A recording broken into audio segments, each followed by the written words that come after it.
Hello, everyone. Good morning and welcome to High Magic Day 3. I'm so excited to be here today. We have our first guest, Cheryl Prince, already in the audience. I'm so excited. There's going to be so much magic afoot. I feel it stirring in the air. And before we bring Cheryl on the stage, just a couple announcements. We have a surprise transmission coming from one of our other speakers, Cynthia Portlock, who is here with us on day one. She's also been helping with tech support throughout this event. And she has a special transmission for us with Bridget and the Dragons. So this is going to be a continuation of what we had on day one. So just letting you know, we have this extra special transmission. It will be coming at the end of the day. And now I'm super excited. Let me bring Cheryl onto the stage. Hold on. Okay. Oh my goodness. I'm so excited to be here with you. Hello. Let me get my notes. You have the most beautiful bio. Hold on. Now my notes are coming up, but okay, here we go. Perfect. Because I was like, how do I announce such an amazing human being? I need your full bio to do you justice. So here we go. Cheryl Prince, for those of you who are not familiar with her, Cheryl Prince is a spiritual actress, writer, multidimensional medium, and creatrix of 5D theater. 5D Theater's passion is to use storytelling as a powerful portal for healing, soul activism, and as a platform for bringing magical realism to the modern world. 5D Theater is currently developing a trilogy of plays steeped in supernatural storytelling. The first play, Awaken, shines a light on the persecution of mediums as witches in the 17th century, highlighting the ripple effects this still has today. Awaken is an activation to place magic back in the hands of healers, not harmers. The second play, The Witch, the Bitch, the Whore Was Your Angel, delves into the fall of the angelic lineage in ancient Egypt, revealing the artificial agenda it's seated in society today. The Witch is an activation to bring soul back to society. The third play, Dreams Beget Reality, is currently in the dream state, waiting to be birthed in divine timing with magical law. 5D Theatre has been supported by the Arts Council England, Beacon Arts Centre in Scotland, the Park Theatre, and the Actors Temple in London. I'm sorry, guys. I know this is a long bio, but this is such an amazing woman. I have to read the whole thing. So Cheryl also helps her soul tribe of spiritual misfits and creatives to find their own soul story and take center stage in the theater of their magical life. Oh my goodness. So Cheryl, I'm excited because as you can imagine, magical storytelling is one of my favorite topics. And that's why you're really here, I feel like, to share the true magic of storytelling with the audience. And I think that a lot of people have forgotten that magic and storytelling is more than just special effects. That's the whole thing. Is now it's it's not magical unless it's a Marvel movie and there's been $500,000 in making all these crazy special effects. And really the true magic is happening on an inner planes level. And I feel that you are the one that is really I feel like pioneering this greater understanding that has always lied at the heart of storytelling and the heart of making magical, movies, making magic plays in the world. So I'm just super curious, what first brought you into magical storytelling, 5D theater? What was your journey of discovery for this? Wow. And when you speak into that sort of false magic, and I call it false because it's through technology, and that is why it's false, because we're more magical than technology could ever be. And that feels a beautiful way to start, because I used to be a casting director in performance capture. And for those that don't know, performance capture is what they use in computer games. So it is the technology, and it's using our actors to put the performance in, and then they reanimate it. So I feel like I was landing in the world of okay, this is what technology can do. And then I left that career to retrain as an actress.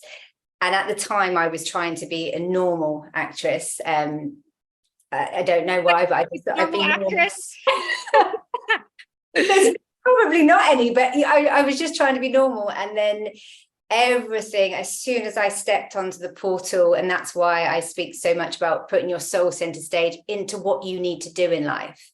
And it's usually the scariest thing, but then the magic can unfurl. And that is when it got huge for me. My first rehearsal room, when I was auditioning, the spirit of my nan came into the room, and I saw spirit for the first and only time in the physical.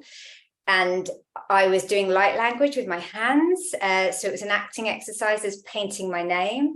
And then I looked up, and she was there in the corner of the room, and I was like, whoa. And she said to me, don't be so afraid. And the next day, the director mirrored that back to me, said, don't be so afraid, and told me to light a candle for my nan. So I was like, okay. So spirits just stepped in, and I'm in the room. And then what happened after that was a fight between who I was as a person trying to fit in into the world, and then the bigger shamanic initiation I was going through, because I started to hear voices, I was tapping into energies. So for me, the magic started as soon as I went into my path as an actress and then learning. But the mistake I made was I wanted everything to be that epic. Like when you see it, you're like, okay, every time I get in the rehearsal room, I want that. And so I was chasing it, and also wrestling with myself about whether it was normal to hear these voices, sense this energy, if it was normal to have this much on stage. And my director at the time told me, you know, that a lot of shamans have this ability, and a lot of the people that trained with them, because we come from a more, I can see Marie, a more who's got a similar background, a more shamanic path. And a lot of those actors try and work with spirit on stage and then bring that in. I knew nothing of this at the time. And so it was a delight when it was happening to me, but because it wasn't happening to other people around me, it was also scary. So I went off and retrained in energy work and with a healer to try and figure out who I was and how to use this skill set. And it honestly took me years, because I would just be a healer over here, working with souls and spirits and natural part of my world. And then I'd be an actress over here. And then when I started to write, I would be writing spiritual stories, but pretending they were a character. And so I was kind of fragmenting my soul. And what I now know is, just like you spoke into, the magic is so much bigger, but you have to, one, trust where it will take you. Two, not try and manipulate it and work with what the great I am presence is trying to send you, source, whatever you want to call it. And then three, that trust that just working on your vessel and being open will bring the magic through. And it's happened to me time and time again. The amount of spirits that have stepped into rehearsal room with me, the amount of flickering lights that have come in, the amount of soul retrievals I've had through theatre has been phenomenal, but it's never been as I expected it.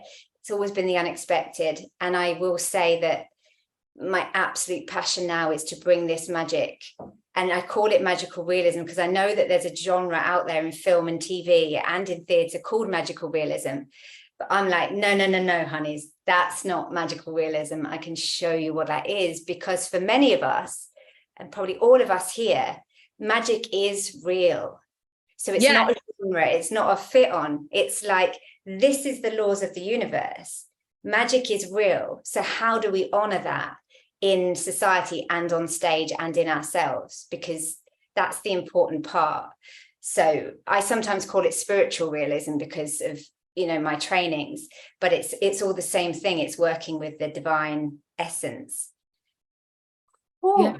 No, that was beautiful. Thank you. And it was so funny because when I was reading your bio, I actually stopped for a second because my training is, I have a bachelor's degree in English literature. I studied mostly English, like British writing, like Shakespeare.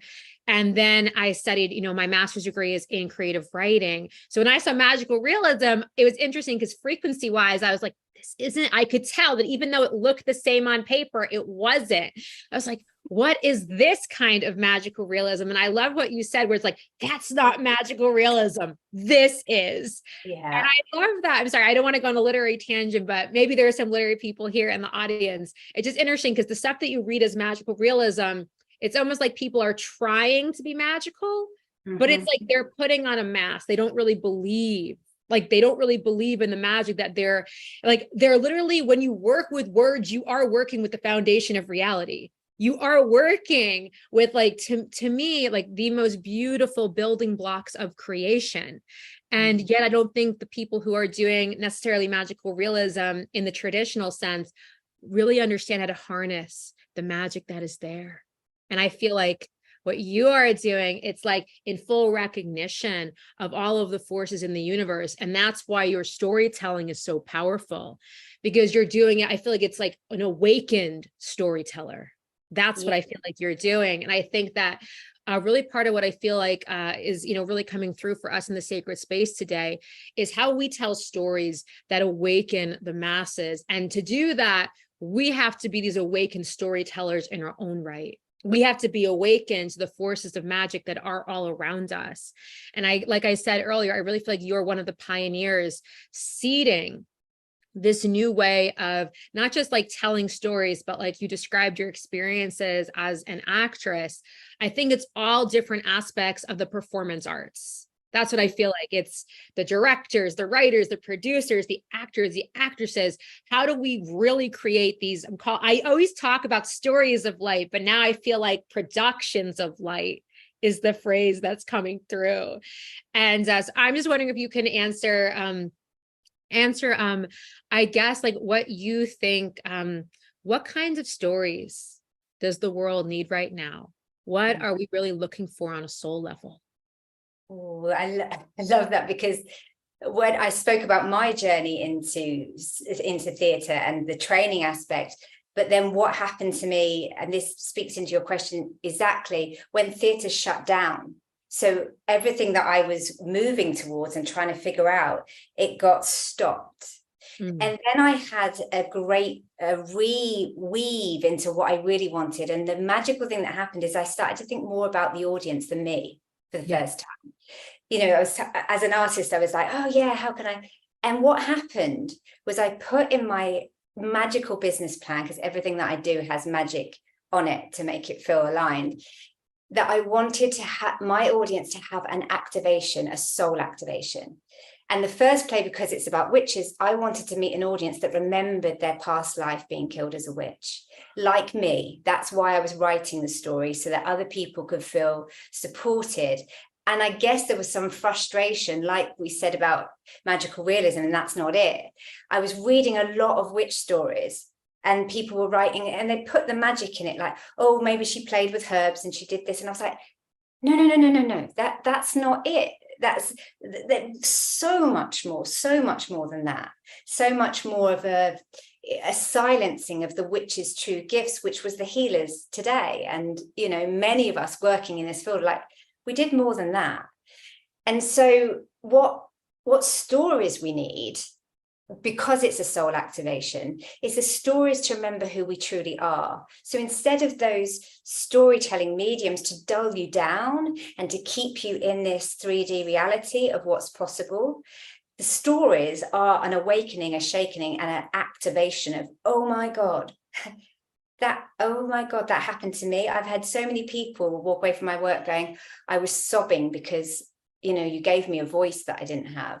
Or I've even had someone go, that person you named, I think that was me. And that now I'm like, oh my, if I want to say it to anybody, this is the possibility in storytelling, in theatre, in writing, in the work that you can do, is it really is the great awakening. And I honestly believe it's, it would be for my soul's template, but a lot of us are here to change the creation stories and awaken the collective and go, look, this is what's really happened, and we have to honor that. And I'm a big spiritual activist, so I don't bypass that. Some of my stories are hard hitting. Inevitably, all I want to do is wake you up to who you truly are, on a soul level, and so that you realize your soul is the most precious thing that you have. And from that space, be who you're meant to be in the world, because that's what we need to do right now. Yeah, no, thank you for sharing that. It's so interesting. As you're talking, I feel like, I know if it's my God, I don't know what's happening. Like there's like this activation happening within me. And it's interesting because this came up actually like with another speaker who had like the ravens. I have a part of me, it's like my Libra, like rising is always making me like people please. It's not making me, that's like a tendency I have. And so I never like to speak ill of things, but I'm really feeling like the urge to presence. I feel like some of the negative stuff, like you're talking about the power of stories to awaken and transform people on a soul level. And so I feel like it's necessary to really shine a light on the types of stories in the world today that aren't doing that. And I think there's a reason I opened today talking about the special effects. And it's weird because when that was coming out of my mouth, I was like, what am I talking? Like I was like, what am I saying? And because I didn't want to like, for me, part of like the way that I usually operate is like, I don't like to like speak ill of things in general. But I feel that it's really important that we kind of shine a light on a lot of entertainment in today's world, really serving more to put people to sleep. And I really feel I have so many friends, like what happens is like they work, 9 to 5, they come home, they turn on Netflix, then they go to sleep. And it's one of those things that like, there's still beautiful stories like on Netflix. There are still beautiful stories being told in the world. And yet it's almost like, the sense I'm getting, it's almost like in America, we have like Diet Coke and we have regular Coke. And it's like, I feel like it's almost like we've watered down the stories. We've watered down the power and the potential that is actually just latent.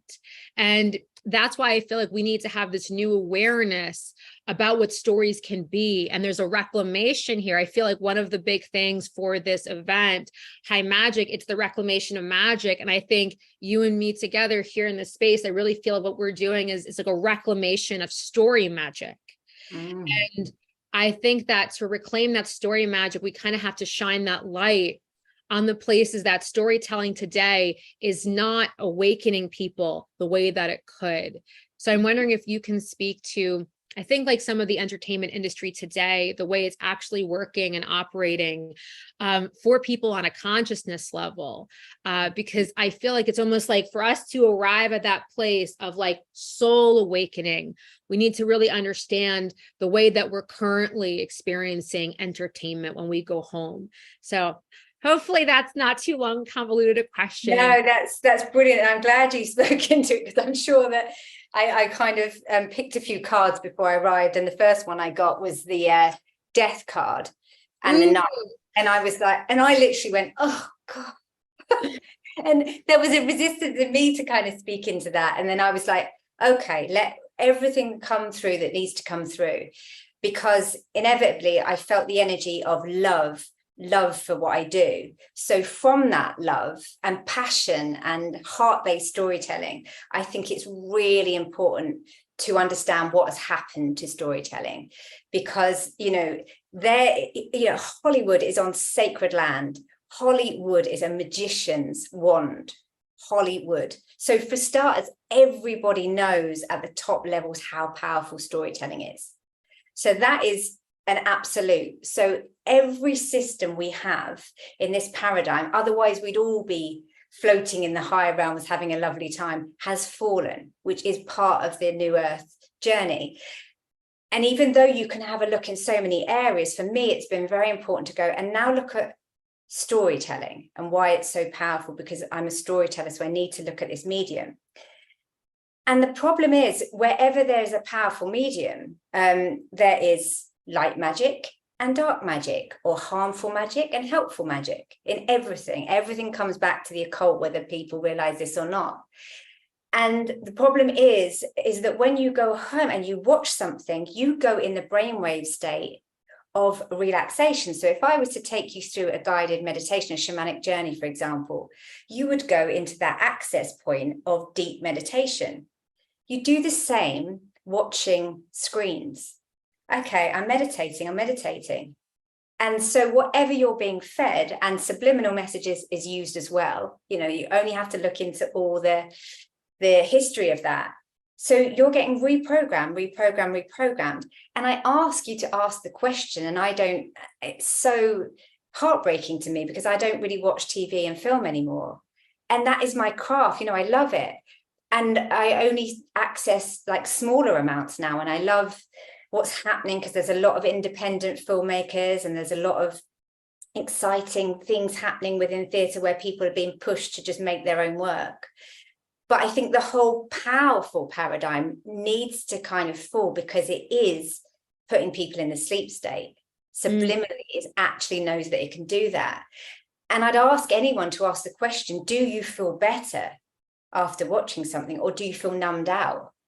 I mean, your body will tell you the answer. And I understand it because wherever we are on whatever journey we're on, there's a human tendency, and we all have it, of wanting to numb out sometimes and just, block it all out, block out all the chaos, block out all the hardship that's going on and just not feel. And that is what it's playing into. Now, the second level, and this is why I really searched harder as a healer onto what to do in storytelling, is that sometimes we need to go to theatre or watch something to wake us up and go, oh my God, that actually happened.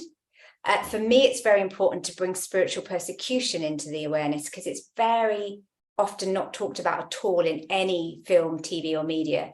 Even if you see a witch story, it won't talk about being persecuted for the spiritual gifts, let's say. So it won't get to the heart of it, or you'll see something about the Knights Templar keep pulling me to talk about them, and it will miss out that it was an occult society. So you'll just go, okay, what are you really telling me about them? And so that brought me into the responsibility we have if we are healers as well as storytellers, and every storyteller should be. That's what the medium was set up to. It's called a medium for a reason, a medium of channeling of spirit. And that is that if you are going to take the responsibility of activating an audience and bringing something through, then you have to hold the space to put in healing. So while I always want to put on my work and put on plays, I also am branching out into making sure there's healing spaces. So if my work is going to be activating and sometimes upsetting, because if you have that, oh my God, I was persecuted as a witch, and that brings up a lot of feelings, then I want a container where you can go and speak about it and have a healing and an activation, because I certainly won't work with someone one-to-one and bring up all this gunk in the trunk, which I call it, and then go, oh, and now just deal with it. So I think our responsibility as sacred storytellers and activators is to know the healing power of arts as well as the activation of it. And to help, ultimately, that's what a shaman used to do back in the day. I will take you through life's wheels and passages and teach you how to transverse these worlds through the art of sacred storytelling. And they didn't take it lightly, that honoring of it. Yeah, no, I was just appreciating what you were saying, like the shamans, like taking people through, like you said, those kind of sacred passages. And that's one thing I really do feel like with storytelling, you could have, of course, the story of people falling in love, the story of, someone passing away. Like, I feel like, or a coming of age story. And that's something I think that we really we have those basic kind of archetypal templates. When we watch stories, we get to see these passages of life. But I feel like there is a wisdom that a storyteller gets to bring through, the same way like you're describing, like a shaman or like, some kind of spiritual teacher. We want to bring the wisdom through in the stories. Yeah. And that's why I really feel like it's a responsibility when you hold the title of storyteller to really know that it's like you are a magician. Like you really, like that's the whole thing. It's almost like you can pull any card out and like, bring the story to a whole other place. Like I think that's the whole thing. I feel like one of the big things about being a storyteller is that you get to bring people into a state of wonder and awe. That's the whole thing. Is I think when we go and we see a magician on stage, like I know they're good magicians and, not as good magicians, but the whole idea is that they're there to cause you to feel that you have seen something spectacular, something marvelous. And that is really what I feel like we go to. Like when we go to the movies, we watch film or we go to theaters, like I think we want to have that experience of being awed by life, by this, this beautiful dance that we're all in together. And so I'm just like wanting to just reflect back to you. I'm just like, I really feel that it's an important thing.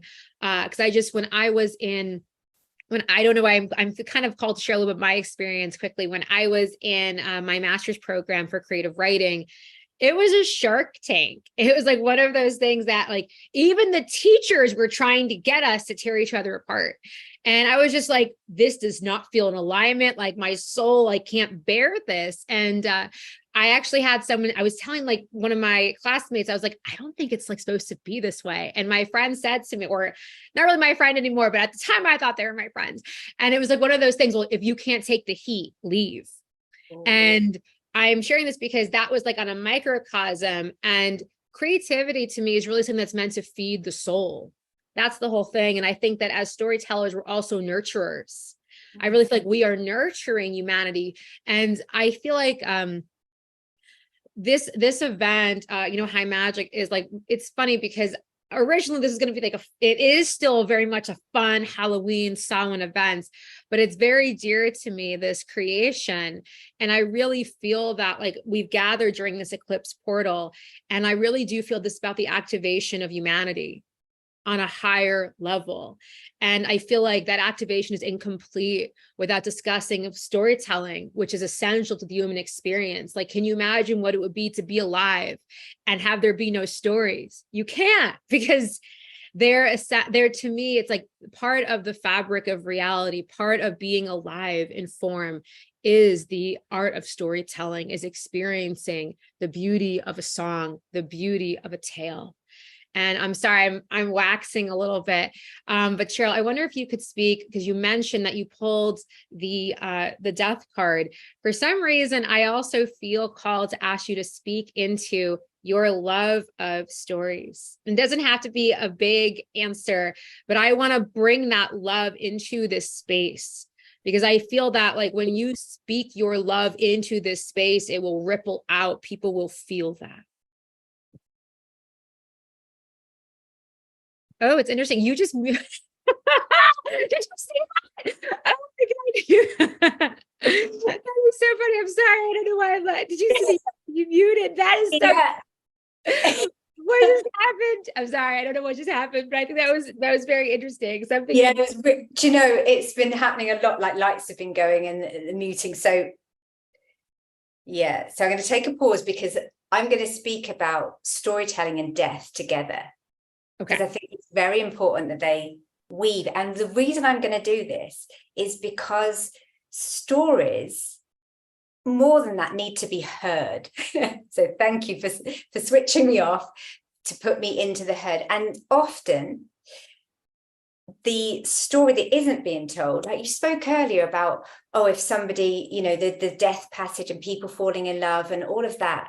Yeah, so the death passage, but what happens beyond the death? There's still a whole spiritual story there. And this is what I tell people in their writing. If you're going to put into your multi-dimensional world, and I call it multi-dimensional mediumship, then you need to make sure that you're traversing all the worlds and bringing them all through. And so why I want to bring it back to death is I realized my passion and love for what storytelling can be when I realized that my great-grandfather, Cecil Husk, was a medium, a really famous medium in London. And he used to hold seances. Now, seances are the ultimate magical storytelling, because what they're doing is bringing through the messages and the stories from all the spirits that have been dying to speak to people, but nobody's listening. Nobody's listening. So it had to be that he would take center stage and channel all these messages and bring them through to people. Now, my belief is, and that's why I said witch persecution as mediums, is that we're all mediums. We can all speak to spirit if we choose to. We can all hear it. We can all see the lights go. We can all get messages. And if it doesn't come easy, it's something that can be trained in and reactivated in you. And so rather than just feeling like, oh, there's one way to do storytelling, what I've learned is there's lots of ways, and that sacred seance is what I do in theatre and what I do in stage, to go, okay, so there's people here, there's an audience, and then there's the actors, and then there's all the creative team behind it, but there's more than that. There's the spirits that want to support these stories and have their voice heard. So actually they're all with us as well. And that's why I say storytelling is a seance, and I speak into the death, because they haven't gone anywhere. They're here with us. So missing out the death part of it and what other realms there isn't going to be magical storytelling. And it was really only recently I was like, my gosh, my great-grandfather was doing the same thing. He was being a sacred storyteller.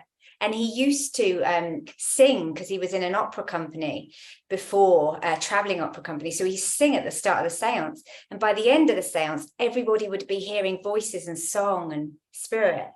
And I held an event recently, and I was talking about my witch journey, and I was performing poetry.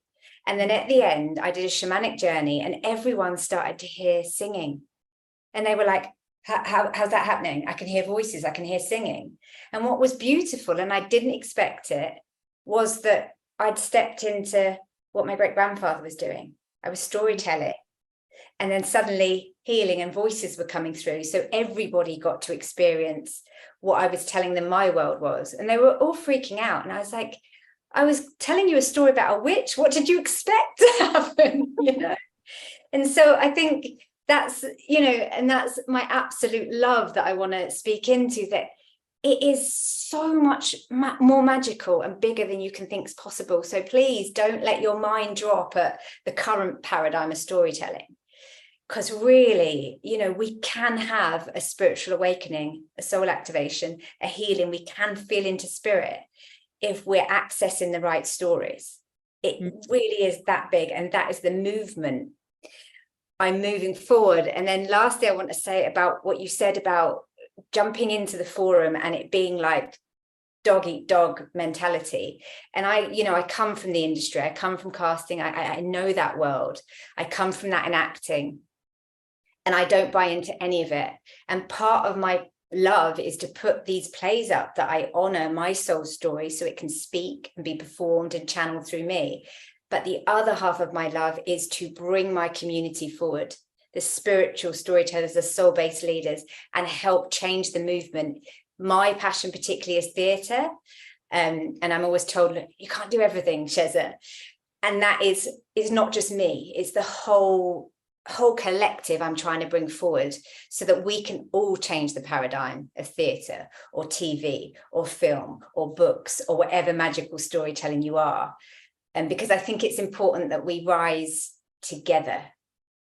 Yes. That's a lie. What they taught you, you should all compete against each other, and it's one person. And I come from the star mentality. In the acting industry, there's stars, whereas that's not what it is at all. There's an ensemble, there's a creative, there's a collaboration. It's not one person. Yeah, no, thank you for sharing that. That was so beautiful. I'm just like receiving that. And I did feel your love and your passion. I think it's amazing. Like you said, you were doing like what your grandfather, I think there's something also, what's kind of coming through. It's interesting because I have, like, I shared this with you personally, like I have family, like, my great grandfather's like brother, like who were actually in Hollywood at the very inception, at the beginning. And it's interesting because I feel that there's something very special that happens, like when we have ancestors with, spiritual gifts, creative gifts, and I feel like they want to help us, like actually, like, live our destinies in this lifetime. And I'm wondering if you can speak to that, because I know you are a powerful medium. And when people are really called to step into a higher destiny, can you speak to just how supported they actually are, even for the people that don't identify as writers or storytellers? Because when you were first talking, I kept hearing all the world's a stage. And I realized, oh my God, like even the people that don't think, oh, I'm a writer, I'm a storyteller, you're living the story of your life. There are still these spirits that are really wanting to kind of make their voices heard. And so I wonder if you could just speak into that. Yes, so much. And I'm so glad that your family are with us too, because I can really feel that. And they are going, yes, please do reclaim Hollywood. And I'll speak into that afterwards. But so I have this saying that you need to put your soul center stage. And I want to mirror what you're saying, that all the world's a stage. And maybe I'm going to say, put your soul center stage, because I don't want to keep re-quoting Shakespeare. because I have a funky juju around I know. Shakespeare. I was going to say, like, I was like, oh no, she's not going to like this. This is a Shakespeare quote. No, I'm glad you said it like that, because I call it put your soul center stage. So that means in whatever you're doing in life, and we all know when we're not doing it, we're like somehow we're not doing the thing we're meant to be here to do. And your soul knows, and it's like putting your soul center stage. And once you do that, the universe can work with you. So I would say, like, try and follow that call, that little thing that makes you uncomfortable. But then what will come up is, I can't do this. I can't do this. For me, I'm not a writer. I'm not a trained writer. I can't write a play. But my soul was like, I'm tired of the acting industry. I'd like you to tell your story. Like, you've got a play in you. I can't do this. I can't do this. I can't do this. And I will speak into Shakespeare now in a minute. So when I first started writing my play, I channeled Shakespeare, because I was like, who can write a good play? Okay. So I channeled Shakespeare. That later I found out that he knew a lot about magic, and I'm not sure he was using it for the forces of good, because he has a curse on his grave stone. And I'm like, you're using curse magic. I don't like that. But what happens is, you can work with any soul, any spirit, any spiritual dimension, and get them to help you with your work. So my nan stepped in. I was afraid, and she came out of nowhere. I will help you. She needs to go. And I believe that my nan stepped in that day because I was about to go conventional acting. I was trying to train to get into a big drama school and ignore this whole shamanic, beautiful alternative thing that was going to happen to me. And I think she stepped in to go, oh no, she's going to go on that normal path. Do not let her. So she had to break through the paradigm and come through. So your loved ones are there going, I can see where you're meant to go, so I'm going to help you. So they will help you. I promise they'll help you. And then beyond that, now I work with my great-grandfather, who's medium, because he done this sort of theatre thing before me. So, okay, so how can I do this? And he'll be like working through me. And now I work with my dad in my business, who I lost in February. But my dad was my champion for my plays. Like, he really, never really believed me much in life. But when I was on the path of acting, it's like something in him knew that this is what makes me happy. And he was always saying, are you writing your plays? What are you doing? And when I was caring for him in hospital, and I was barricading the doors because he had dementia, so sorry, Dad, he hates me saying that. He's here now as well, I will say. So when he had a memory problem, and I was barricading the doors, and so that he wouldn't leave, and he was going to me, why are you not writing your plays? And I was like, Dad, I'm kind of at hospital with you. So now that he's in spirit, he's like, come on, you know what you're meant to be doing. You know how important your work is. But because I work as a medium as well, I take the time to feel into his energy. I was just thinking, I brought his candle up. So if you don't necessarily work as a medium, know that you've got to send a signal to spirit that you want them to help you. So buy something or put their picture on an altar, or call in the name of someone you need help with. If there's I don't know why I want to say this, but like, if there's a famous producer and you're trying to produce work, call them in spirit, ask them. If there's a writer you like but have passed over, call in them. But beyond that, and this is multidimensional mediumship, and I hope I'm not bamboozling brains with this, is that you can call in the spirit of anyone. They don't have to be passed over.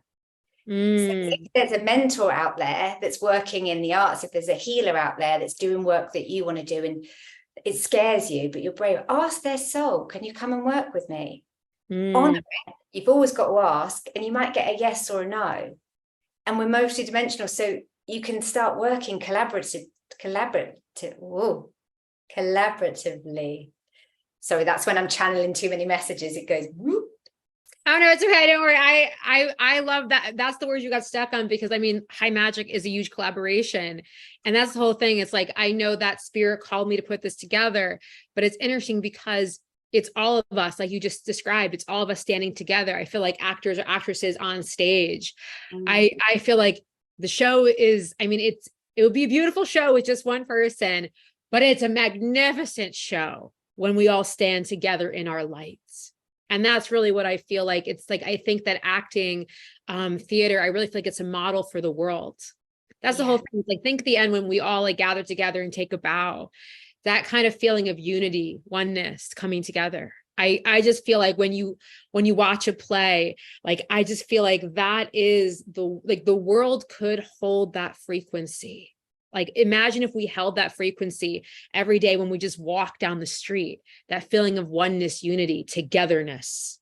And that's kind of the message that's coming through as you're talking. It's almost that closeness, that collaboration of people in theater, in the performing arts in general, if we could hold that in our hearts and bring that into the world. So that's just something that I'm just really feeling. I don't know why that wants to be verbalized, but I just really feel that. I think they're making me repeat this again. I'm sorry. I feel like they're very big with this energy. It's just like, I just keep seeing in my mind's eye, the actors on a stage holding hands all together, raising their hands, taking that bow. And I feel like all of us who stand up in our soul gifts, really shining the light that we are here to shine. I just really feel like that's what we are all doing. We stand together. And that is really how we seed this new earth. It's happening right now. Every moment we speak words of light. Every moment we tell stories of light. And I use that. That's one of my favorite phrases, stories of light. And I feel that every single day that we are here on this planet, every day has its own story. So it's something that I wanted to just speak into for a second. I just want to let you know the last card I chose was the New Earth. Oh, beautiful. So I went from the Death card, to the New Earth and loads in between. But it just felt that these are what you're plucking out. You're reading my cards without seeing them. So I love that, because Spirit's like popping it new, popping it. And I felt like I had to just lay them out in case we needed. So I feel like, you would just do multi-dimensional mediumship. And what came up about what you were saying about the hand holding is, I recently got to run a retreat with Ema, who also spoke at this magical gathering. And what happened was we made a stage where we were totally out of the blue. And I didn't know, because it wasn't like it was a performance thing. It was a healing retreat, and got everybody to get their soul center stage. And that meant some people received a healing and a shamanic journeying. Some people actually got to perform or write or tell a poem, and other people got to step into who they were really meant to be and witnessed in that. So what I feel that you're bringing forward in what you said was about us all taking center stage. It's like, rise up, but you're not alone. We're here with you. We're all doing it. Just be brave and step into whatever you need. And get brighter, because what happened watching one-to-one What to Change, I felt like a theatre director of what did every soul need. And it was like I was orchestrating different people to come in and give them, because it wasn't always me that was doing the healing. I was like, oh, there's a powerful healer over there, right? You step in and you help with this. Oh no, I need someone to sing with me. Let's sing them a song of awakening.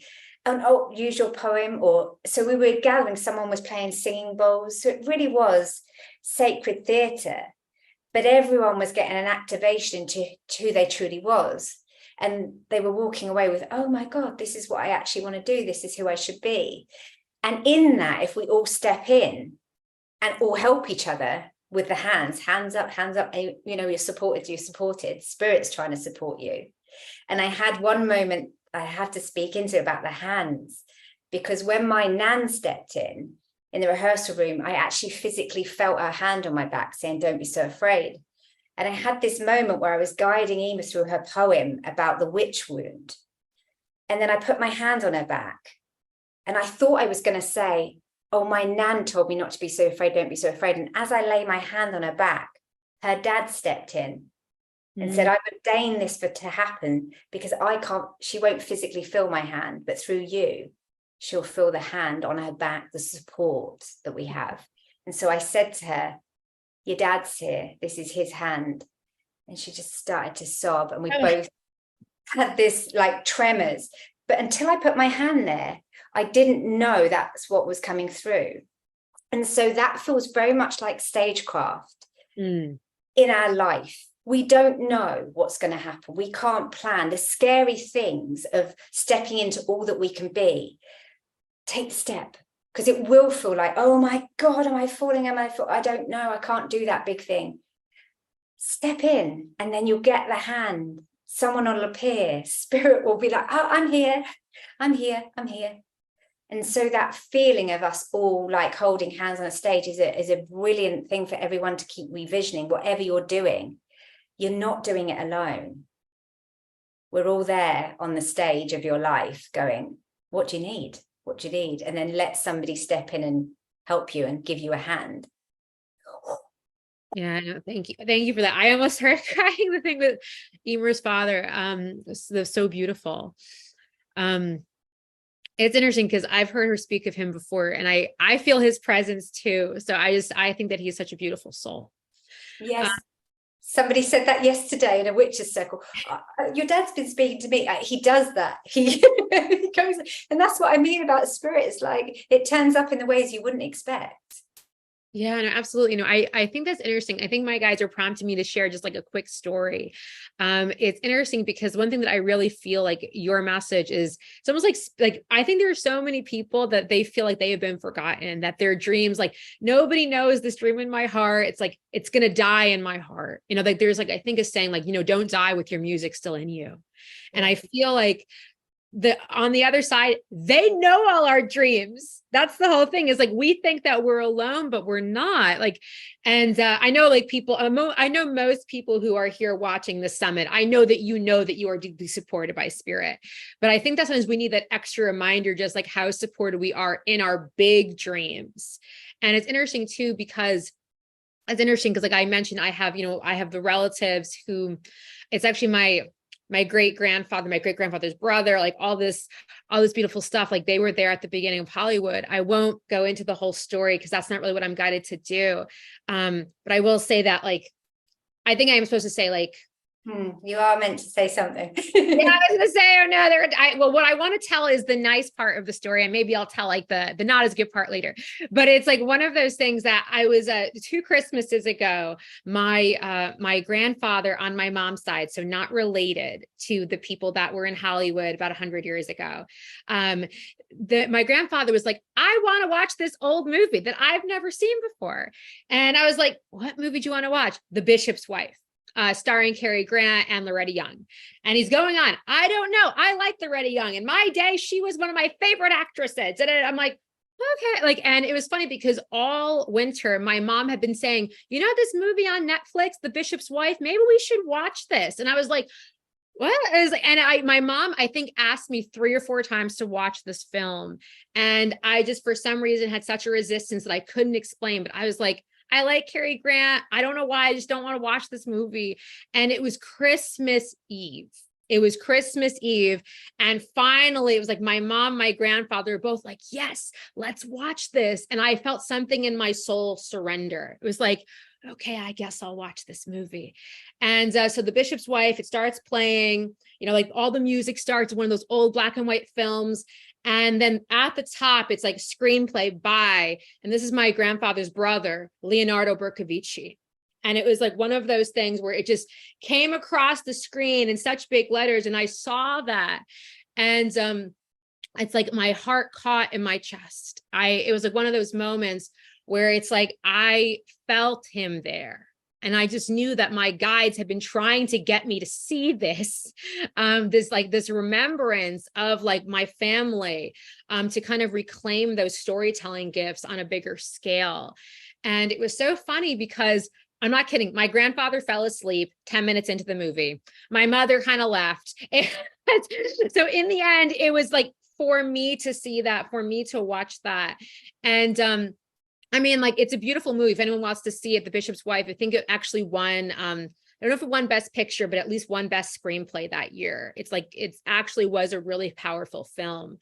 But I'm supposed to share that, I think, because it's this feeling of sometimes like not feeling enough, not feeling like your dream can actually happen because it seems too big or too far away.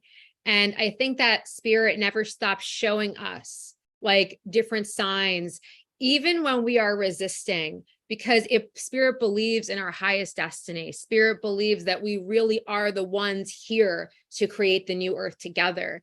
And if we do not rise, if we do not do it, who will? So that's kind of the think the message that I'm supposed to share through my story. I feel like I'm a better storyteller than that, but I had such resistance to telling that.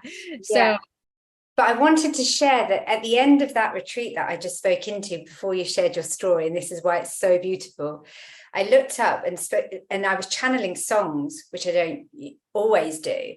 And then we had a song for the whole retreat, and it was, I have a dream, ooh. a song to sing, and we would all sing it together, to help me go. And it was the message, I believe in angels. So we were all singing that together because it was one person's song, but it ended up being our theme. And it feels like it's rippling out into more of this beautiful collective that's gathered here and that will listen to this, that we often, we don't believe in our dreams. Honestly, I wanted to, and I'm speaking into your dream as well now. There's two things that are coming up. Your family are very persistent, so I'm going to honor that. I was like, why are they making me tell this story? I know. So I'll speak into why they are. So as a medium, I have a specialism. We all have them. So the reason I turned into a spiritual activist was because of mediumship. So whereas at first I was like, oh my God, at first when I was dealing with clients, when I was first working as a healer, I'd be an energy worker and then spirit would keep chatting to me and I'd be like, oh God, do I tell them this? I don't know whether this person believes in that. Anyway, that unfurled. More recently, in the past few years, I tend to tap into anybody that has a misjustice to tell. They have a story to tell. So they don't want to be silenced just because they're on the other side. So they often activate me or anyone that I'm with to bring something forward. So Eamon was saying to me the other day, shouldn't you go and work with the police, like for murder cases and all of that sort of stuff? And I was like, no, I've got enough, but I will tell their stories. And all that I feel that your family are bringing in quite heavily is, yes, Hollywood wasn't always fallen, but it has, and it is. And so it's really important for people like yourself and other people. There was a reason I didn't go into it earlier. I didn't trust it. I didn't trust it was pure. In casting, I saw a very horrible side of the casting couch. And I was like, no, this isn't right. This isn't right. And so, we can't ignore the paradigm of what our ancestors have been through, whatever field they are, and the people that have died out tragically over the past few years and more, and the wars that are happening and all that things that aren't right to the human soul at all. And that actually they need us to speak their stories. So, if you have a spirit speaking to you, they need their story spoken. That's a really powerful thing. So speaking into your own family and then living your soul's purpose aligned to what they ordained you to do that maybe they couldn't is so powerful. I need to repeat that for what you to do, because that's for everyone that maybe they couldn't. My heart just went, that's huge. Yeah. And I know that my great-grandfather suffered under the laws of the witchcraft, because after the witchcraft laws, the Fraudulent Mediums Act came out. So he was harangued by, and Hollywood had different laws and problems going on that were trying to silence stories. You're a communist over and over again to anyone that was rising. But the mediums had, you're a fraud. So he was harangued his whole life by being called a fraud, and they took down his business. Because they said basically that he was a fraud, even though he had pages and pages of all the spirits and all the help that he did. And then they called him Lucifer because he spoke to spirits. So there's a big misjustice that's got on. And part of what we're doing here today is living the full spiritually aligned soul path that they couldn't. And if it's in our family line, it's even more important that we change the paradigm. Yeah, no, thank you for speaking into that. No, it's interesting. I wasn't going to go into like my family story, but I feel like you kind of have prompted me.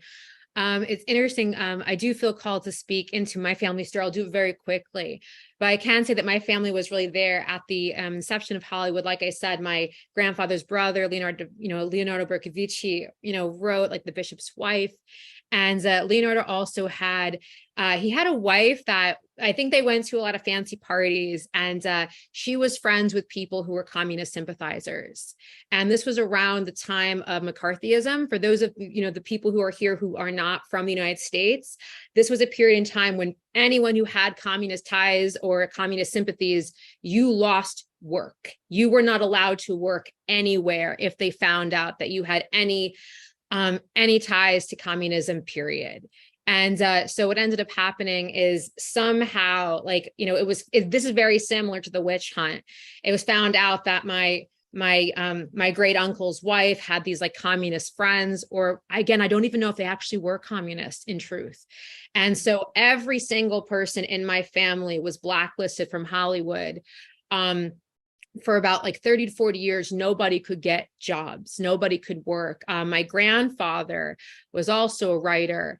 And he actually, it's almost like he ended his life very sad, actually, because he never got to fulfill his dreams. And it's like one of those things, I'm trying to trying to hold it together for this beautiful retreat. But it's like one of those things that I do feel that part of what I would like to do in this lifetime, like you said, to do the things that they could not. And so obviously now McCarthyism is no longer an issue in the United States. Like, obviously, like, nobody cares anymore. If someone is communist, that's their prerogative. That's their political viewpoint. I think we're much more open now.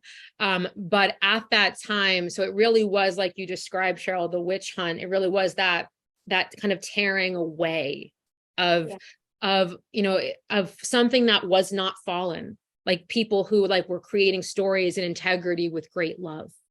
And I share this because I do feel like we are talking about the fallen matrix of storytelling in theater and in Hollywood, and that there is a calling now. We would not be here, all of us rising up together, if it was not to see this new earth. And I think it's like what you're describing.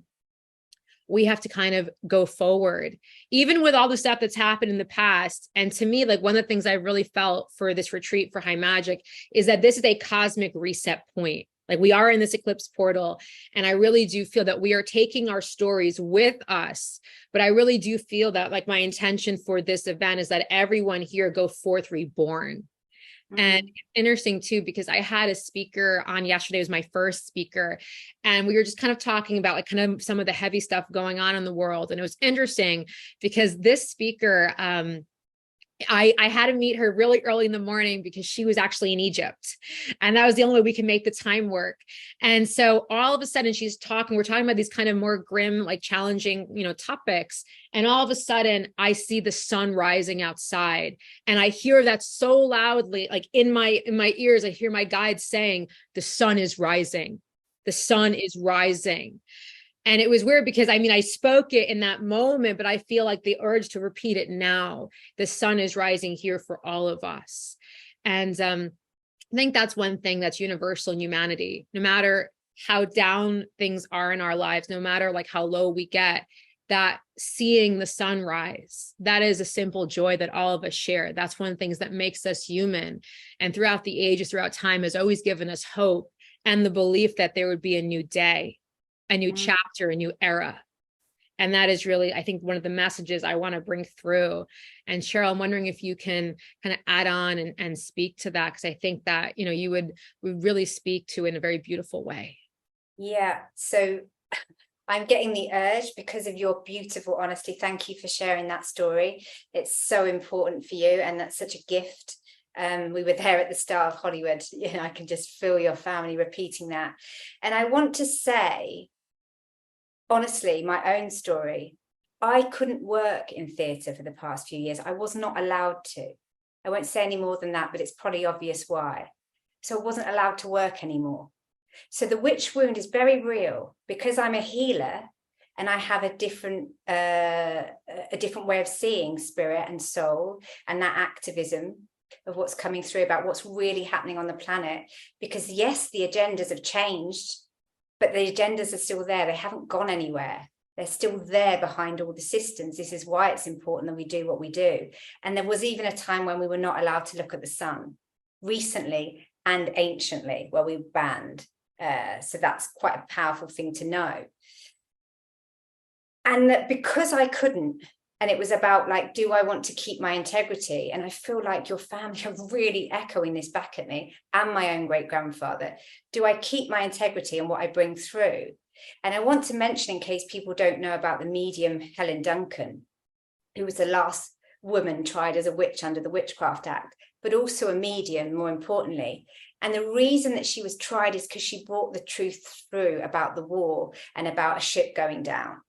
And because she brought that through, they put her in jail, which is the most bizarre case ever, because it's like, how can you be fraudulent and truthful and expose it at the same time? So this is how it keeps playing out. It keeps playing out in different ways.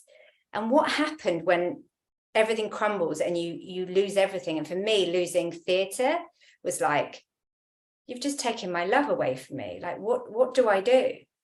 And what I did was I wrote a very activism play, the second one, about the dark agenda, about what I was seeing, about a transhumanism timeline, which I feel started in Egypt. So it's really interesting that you just brought Egypt up. And there's some beautiful spiritual teachings in Egypt, beautiful, but it's also where demonology and dark magic comes from as well, because it was such a powerful place that some things were stolen. And I want to say another card that came up that felt really important, and I was like, okay, is magical protection. And this is the magical protection from Egypt. These are ancient Egyptian cards. And so whilst acknowledging how much magic's in theatre and how much magic's in Hollywood, that there are both sides of the paradigm, and this spans out in every area of our life. And so I think that part of the reclamation of magic that you spoke into earlier is very important, to witness it exists. And what I've said in the bio about putting it in the hands of the healers rather than the harmers. And so if there's ever a time to go, oh, I don't want to take center stage with my truth, it's like, come on, do it for your ancestors, do it for yourself, and do it for the ending of the old paradigm, so that we can all step into the new earth. Because that is how the sun's rising. It's not rising out of, it's just doing the work for us, because we are the heroes of our own story. So we are helping that light to come back into the earth. So it's a really important soul activation at this time. So what happened when I was told I couldn't do my work was I figured out a new way to do it. And so sometimes we've got to figure out like a new way to do it, because spirit's on our side. And I was like, you can't really have had me training and put all my heart into something and now I can't do it. And spirit was like, no, you just got to find another way, find your tribe, do things differently. And that brought in the seance theatre, it brought in the healing community, and it brought in new communities instead of the old doors that were like, we're not going to let you in. And so that felt important to say, because we can often feel that doors are shut in our face when you're spiritual, especially because you're like, you know, people in my community understand me, but maybe in the outside world, your family don't understand you, or there's friends that don't get it, or you're in a job and you're like, how can I ever get out of this? Because this is not the paradigm I'm seeing. And I'm here to tell you that you can break through every barrier when you follow your soul's calling. You can find a way, and magic is on your side. That was amazing. I almost want to like repeat what you just said. Like, you can break through any barrier when you follow your soul's calling, and magic is on your side. I feel like that should be like a poster. Yeah. Should put it in a little quote. A little poster. Because your pictures are so gorgeous that you've seen your pictures. I'm like, oh my God, they're so gorgeous. Oh, thank you. But no, but I just feel like that's just like, I feel like from your heart, from your soul, I just feel like that's your big soul message, because that's like one of my big messages too. It's like, I always like said to people, if you believe in your dream with all of your heart, like if spirit is guiding you, it will be. And I think that I've seen like the way that like spirit works. Sometimes it's not the way you expect. And sometimes the timeline isn't like quite what you imagine. And I think that one thing that really stands out about what you just said is that I feel like it's important to say that conventional ways might not work for you. The conventional doors may not be the ones that open. And that is true magic, because you go through the magic door that no one else sees, but spirits show you where that door is. Yeah. And I do feel there's like, I think a famous line is like the universe conspiring, like to help you. Like, I forgot what it is. I think it's about destiny, but it's like letting all of the universe conspire for you to live your magical destiny. And that's kind of what I feel here is one of the themes for high magic, because everyone, like, we could talk about like, doing a high magic ritual, but I think in many ways our lives have the potential to really reach that pinnacle of like great magic. And I think that's really, I think everyone here, it's like, how do we step into extraordinary lives with great magic every day? And I think that what you're saying, Cheryl, this is the way. It is through following the soul calling, following the passion, following the heart, regardless of what anyone else says, and regardless of what looks like what can be or what's possible, because what's possible is so far beyond what our human brains can possibly imagine. So that's one thing I just wanted to say. And annoyingly, I keep hearing Shakespeare, to be or not to be, that is the question, to be. And I'm like, get out! But I have to say it. I'm like, damn it. I didn't ask to channel you today. But that, what you said about to be or not to be, it's like, all you have to do is answer that question. I want to be that, and step in. And it will conspire you, and it won't look like, the amount of times I've wanted it to look one direction. And I've spent years fighting it, spent years again, like crying my eyes out. My play was about to get programmed, and then everything shut down. It was like, no, it was meant to be that way. And it was always that tick. And I think this is really important for people to hear, that thing that makes you look like you're successful. For me, it was like, a registered drama school would be success, because I came from casting, so I knew what it looked like on a CV.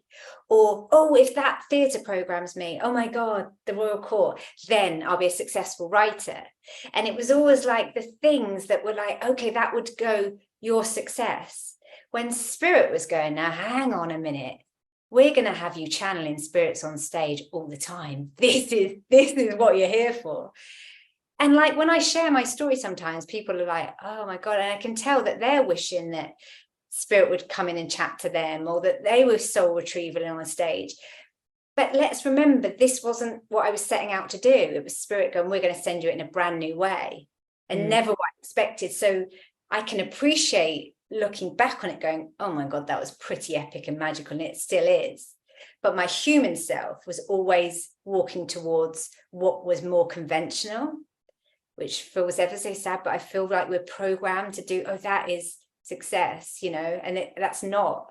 Like, you don't have to have, your name up in Hollywood for you to be a success. It's more successful that you're changing people in whatever paradigm you can, and you're stepping center stage in your own life story. That is success. And with all that being said, I always had a dream that I would make it when I saw there's little lights that at the backstage of theatres that surround the mirror, the little light bulbs. Yes. And when I was in definitely not the thing that I was planning to do, go to Scotland with my play, and it was a submission that I almost didn't hand in for, but obviously Spirit was like, oh, come on, Sheza, we're trying to lead you the right way. And I got to Beacon Arts, and I was in the rehearsal room, and I took a photo of me by the lights in the back room, and I sent it to my sister, and she went, oh, you've made it. That was one of your stand points. And I would have missed all that, because it wasn't the space that I thought I wanted to be. And I thought my play was going on in London over here, and it's actually a reading in a different path.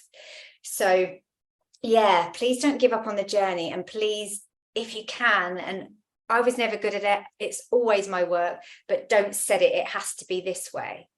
It's more about, how does it feel when you're in it? And usually it feels like magic, and then you're on the right path. I love that. How does it feel when you're in it? I know it's that kind of thing, is if you're not in that space of joy, if you're not in that flow, that magical experience, then like there's no point. Like, it's like you got to love it. But one thing I want to say, because I know that like we have like, we still have some time, but I remember like, you know, you were just briefly talking about Egypt, and you talked about like, that was really the beginning of a lot of the magic that we know today. And I know you said it was also the beginning of some of the darker magic, but I think that like you have such a deep understanding of the history of magic. And that's something that I think we'd all love to learn a little bit more about. So could you share a little bit about that? Yeah, so let me feel into the origin of that magic. Now, I feel it in my bones when I speak into Uset, which is the Egyptian name of Isis. So Isis feels like the more fallen paradigm for me, because there was a lot of things that happened to the temples. But when I feel into Uset, I get to the origin point of the consciousness, and what I hold in my bones and soul story. And it's so wonderful, is there was an understanding in Egypt of Kundalini energy. So they were always worshipping how to move it up and out and then re-nourish the body. And the understanding that I knew was about sacred union, coming into complete balance with the divine masculine and divine feminine. And what I channeled when I was on the path was about Egyptian Tantra. And that is a lineage that spirals down into Isis and Magdalene, also a fallen lineage. But to take you back to the origin of it, of what it was teaching before it got taken, was about raising the Djid energy right up, and re-energizing the body. And when two people, masculine and feminine, energetically came into union from a heart-based consciousness, the whole land healed. This is how powerful, this is the ripple effects, that union. So you can understand why the patriarchal program came in and divided that and the fallen feminine lineage, because it was so powerful. And where I understood that the Egyptians really understood this magic was that they had a whole 10 bodies of light named. So we talk about soul and we talk about spirit and we talk about auras. They have 10 bodies. 10 bodies of light that we are. I mean, how powerful is it to see yourself in 10 bodies, which are like the physical body, the auric field? They see the soul as a body double. So we have that. And then there's this higher soul self. And then there's all these layers. And so I have a meditation which goes through those 10 bodies. And when I understood that and how much they understood about Tantra, which is the understanding of the energetic body. And I remember somebody saying like, well, I don't, they didn't have the technology back then. They did. They had advanced starseed technology back then. How, they would have got sick. And it was like, no. They knew how to heal the body by working with the energy, the soul, the spirit, the light forces, with the cosmos. And so I feel that awareness of magic through the energy bodies and really understanding the multi-dimensionality of ourselves is what we are going back into. And then when we activate, I think some of those teachings were stolen because we have 12 bodies of light, I believe. And it's through that 12 bodies of light, which is actually the 12-strand DNA that's getting recoded at this time. Through those 12 bodies, the 12 chakras, the lead ones, I know we've got plenty more, that we can actually step into our divine alchemy at this time by reweaving that 12-strand DNA back into our body, into our own sacred temple. And so what I understood from the Egyptian magic was, whilst theatre is so sacred for me, and that's where my work is, until I'm the sacred temple, the 12 bodies of light, the DNA, then my art can't be sacred. So it's my duty to make this a sacred temple and then step into the work. I love that. Ooh, I got goosebumps when you said that. I really love that. It's like you are the pen, you are the instrument. It's like, I understand. Yeah, the channel, Yes. all of that. And we all are, we can all channel and we can all align our energy. All of us, no matter what practice you do. When you go to work, once your energy is aligned, it's like, oh, the world looks different. And that is alchemical magic. Yeah. I'm also curious if you can go into a little bit. You mentioned this, there was like, I think some of the fall of Egypt as well. Because I feel like there's still a lot of mystery surrounding that and people don't really know what happened. And I think when people are trying to understand magic, it's weird because on one hand, I mean, that's part of this event. It is a celebration of magic, but it's interesting because I also feel that some people, when they hear magic, like they're almost afraid of it. Like they don't really know, like, or like they think it's like dark. And I think that you've spoken beautifully that like for when people work with you, they learn the whole of it. They learn the light, they learn the dark. And I'm just curious, like if you have any wisdom or information from that time period with Egypt, like having that kind of fallen system of magic. Because I think it's really important to understand where we kind of went wrong in the past so that we can stay in high integrity and stay in high alignment in this new earth that we are building together. Yes, thank you for bringing that in, because there was the reason. So I'm going to talk into two timelines that got me there, because it was when I was starting out writing a witch play, and my journey into magic has been that awe of it. Oh my God, I'm a magical person, the spirit. So, I came with a very open heart, which we all do. Before that, I didn't understand magic. So for me, being a magical person, it felt like coming home. But it was through learning, like, what do witches do? I don't really understand. And I was cast in magical circles and the energy was going off and I had no clue why. And I was like, I went to my healer and she said, you've opened a circle and not closed it. And I was like, I remember opening the circle and not knowing to close it. And so I was letting in all this darker energy, all these forces. She was like, close the circle. And so what that hard learning was, so I'm letting in energy. Okay, so there's other stuff going on. And I didn't really have a forum to speak into it.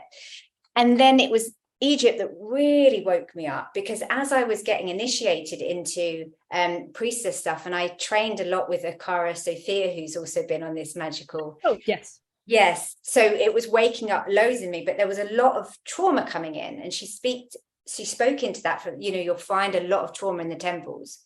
And my gosh, were we all finding trauma. And after that, I went deeper into regression and was looking at what was really in there.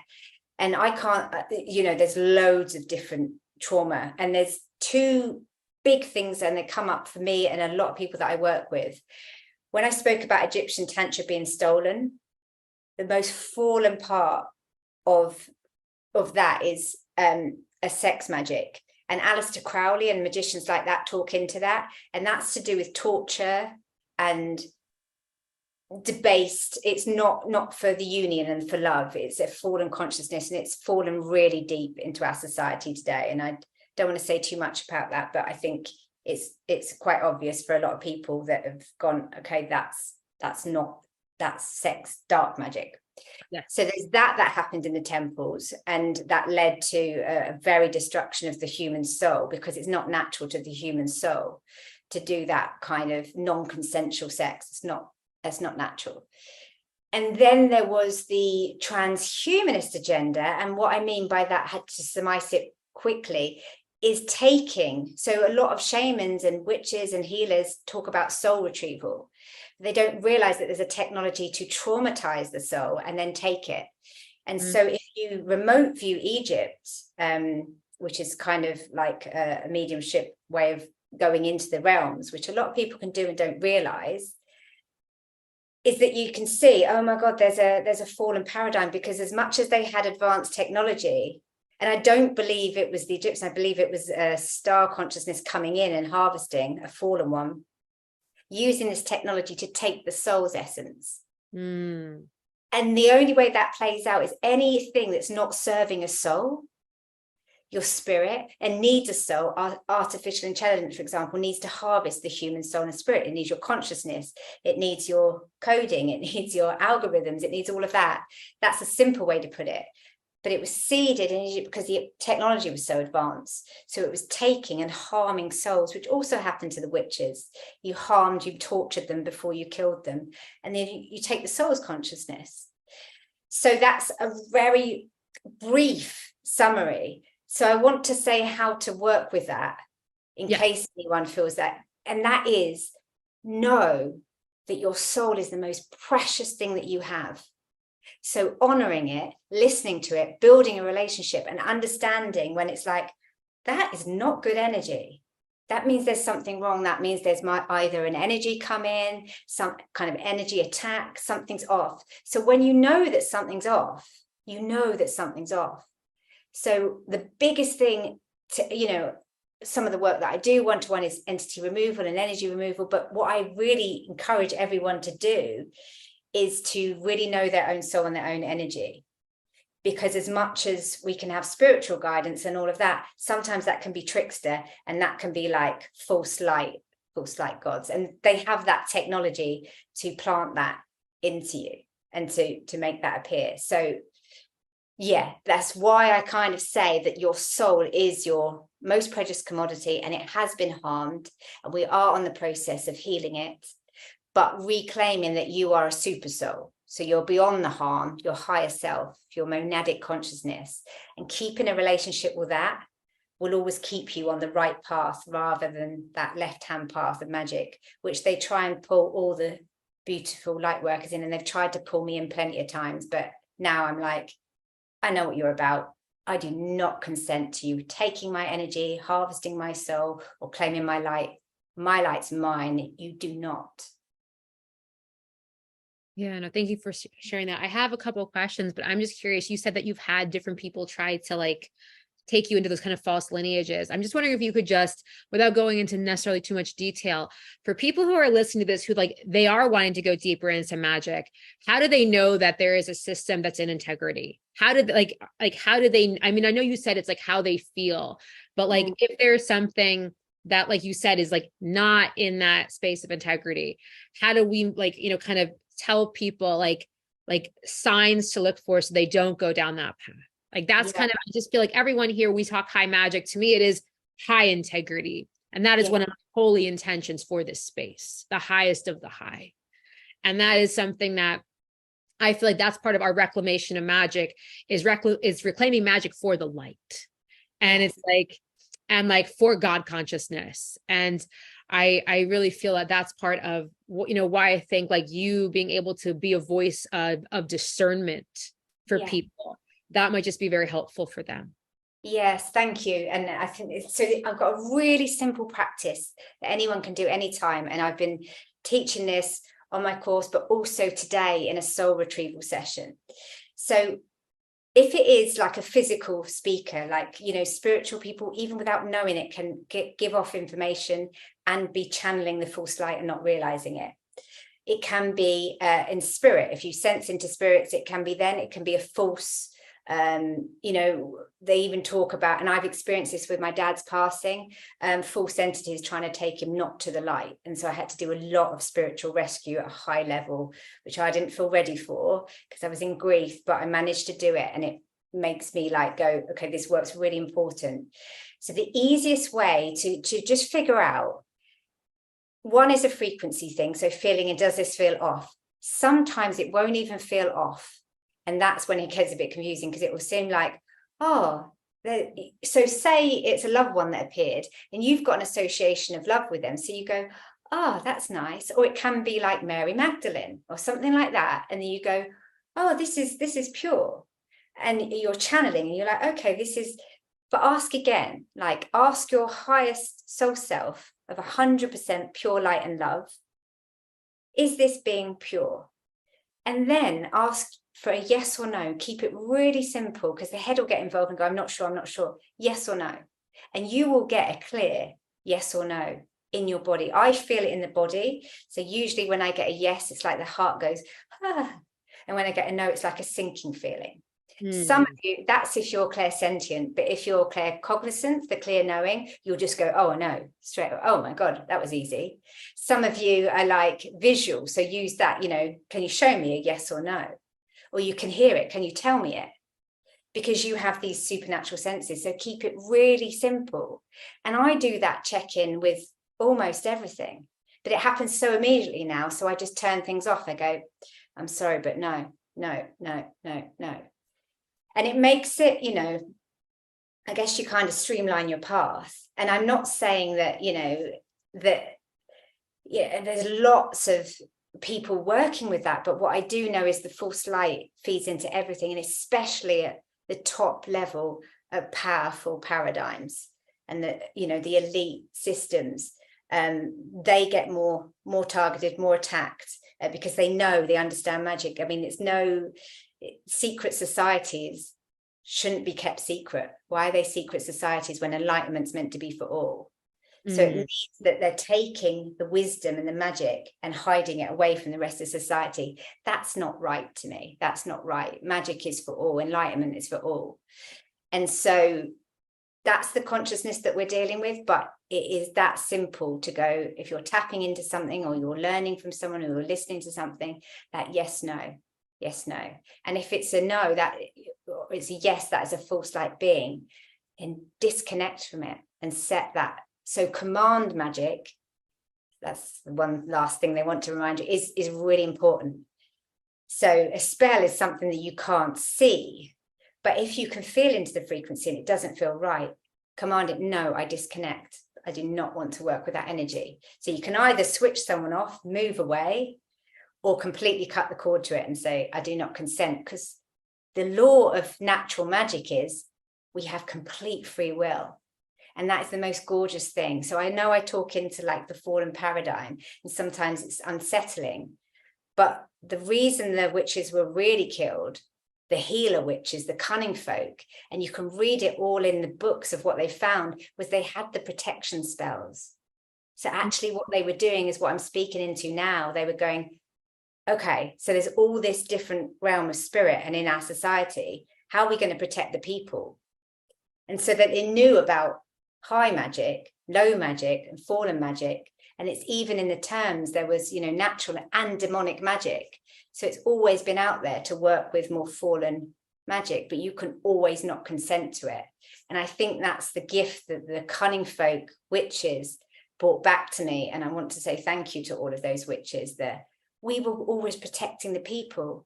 And so us dying out, much like shamans and all the beautiful land-based, earth-based, indigenous folk, they were always doing the same thing. They were going, we've got the wisdom, we're going to protect you as well as uplift you.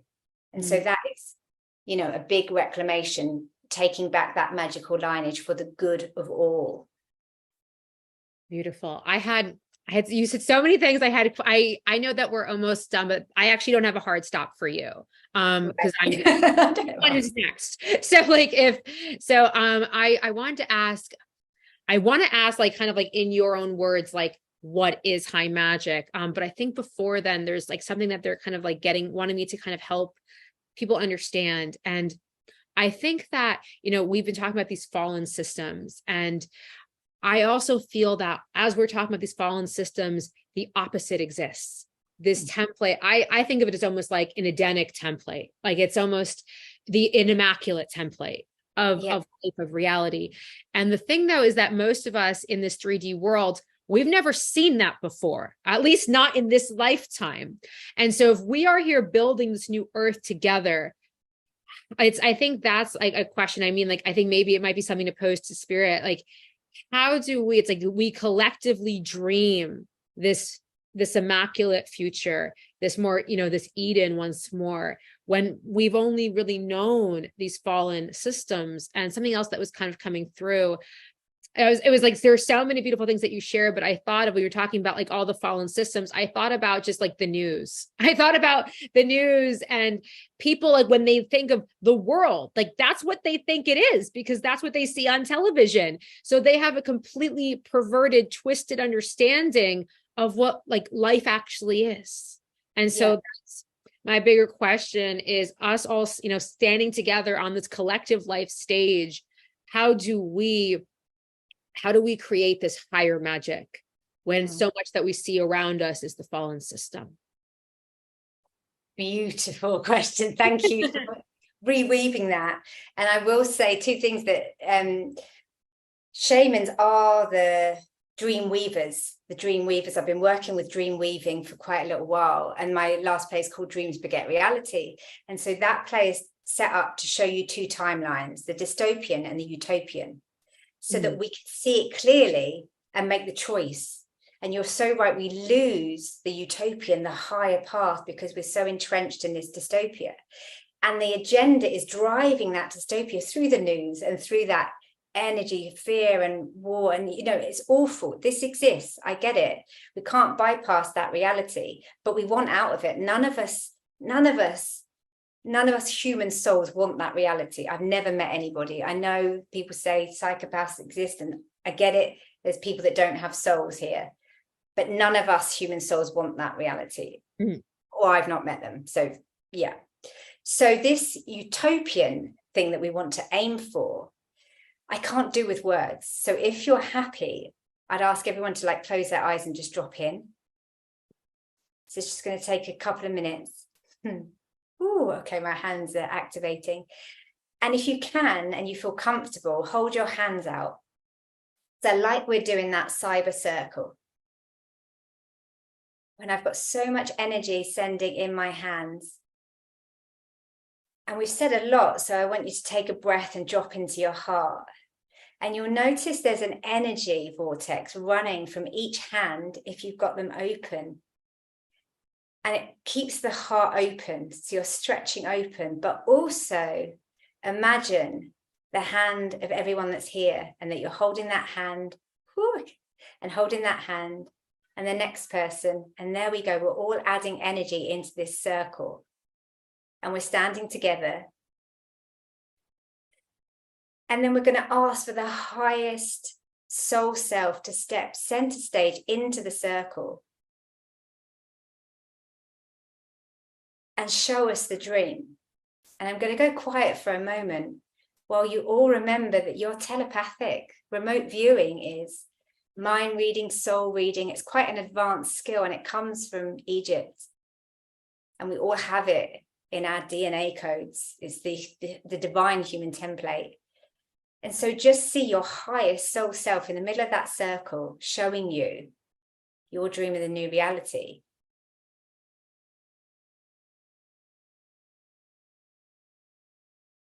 And as that comes into play, into vision, this is what the dream weavers do, that we all send energy and magic into people's visions and support that. And by adding that energy into center circle, center stage, we help it come into our world today. So I'm just going to go quiet again.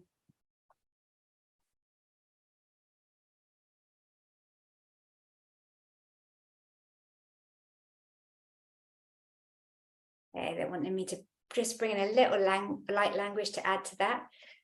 Kushmala kustush kushmala kisila shulnita kulushushul helma shukulushula sunshula kustus heshmala kus.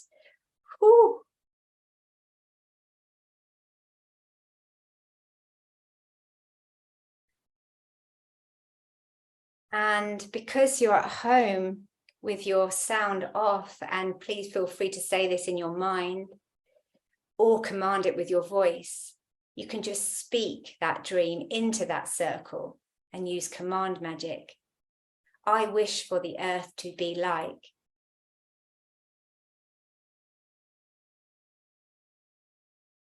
Ooh, and the words that come for me is a peaceful haven, a place where all magical stories take center stage, and that no child is harmed, and that spirit is seeded in community for the good of all.